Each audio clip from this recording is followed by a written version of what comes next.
Maruti Baleno Delta 2016 model diesel version vehicle యొక్క driver వచ్చేసి 1,08,000 తిరిగింది. 1,08,000 డ్రైవర్. నెక్స్ట్ వెహికల్ యొక్క ధర వచ్చేసి 4,80,000 చెప్తున్నారు. 4,80,000 చెప్తున్నారు. దీంట్లో కూడా కొంచెం రేట్ తగ్గిస్తున్నారు. ఈ కార్కి ఫైనాన్స్ కూడా వస్తుంది. నెక్స్ట్ ఈ వెహికల్ చూసుకోవచ్చు.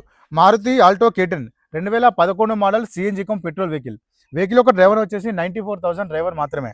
నెక్స్ట్ వెహికల్ యొక్క ధర వచ్చేసి 1,65,000 చెప్తున్నారు. 1,65,000 చెప్తున్నారు. దీంట్లో కూడా కొంచెం రేట్ తగ్గిస్తున్నారు. నెక్స్ట్ ఈ వెహికల్ చూసుకోవచ్చు.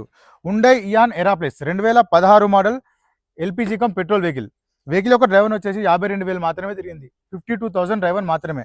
నెక్స్ట్ వెహికల్ యొక్క ధర వచ్చేసి 2,80,000 చెప్తున్నారు. 2,80,000 చెప్తున్నారు. దీనిలో స్లైట్లీ కొంచెం రేట్ కూడా తగ్గిస్తున్నారు. ఈ వెహికల్కి ఫైనాన్స్ కూడా వస్తుంది. నెక్స్ట్ ఈ వెహికల్ చూసుకోవచ్చు.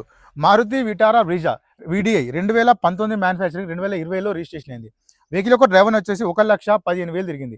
1,15,000 డ్రైవర్. నెక్స్ట్ వెహికల్ యొక్క ధర వచ్చేసి 7,70,000 చెప్తున్నారు. 7,70,000 చెప్తున్నారు. దీంట్లో స్లైట్లీ కొంచెం రేట్ కూడా తగ్గిస్తున్నారు.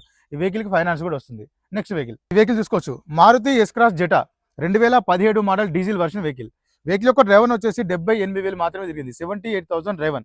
నెక్స్ట్ వెహికల్ యొక్క ధర వచ్చేసి 6,20,000 చెప్తున్నారు. 6,20,000 చెప్తున్నారు. దీనిలో స్లైట్లీ రేట్ కూడా తగ్గిస్తున్నారు. ఈ కార్కి లోన్ కూడా వస్తుంది.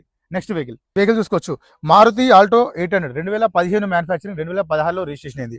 వెహికల్ యొక్క డ్రైవర్ వచ్చేసి 54,000 డ్రైవర్ మాత్రమే. నెక్స్ట్ వెహికల్ యొక్క ధర వచ్చేసి 2,35,000 చెప్తున్నారు. 2,35,000 చెప్తున్నారు. దీంట్లో స్లైట్లీ కొంచెం రేట్ తగ్గిస్తున్నారు. ఈ వెహికల్కి ఫైనాన్స్ కూడా వస్తుంది.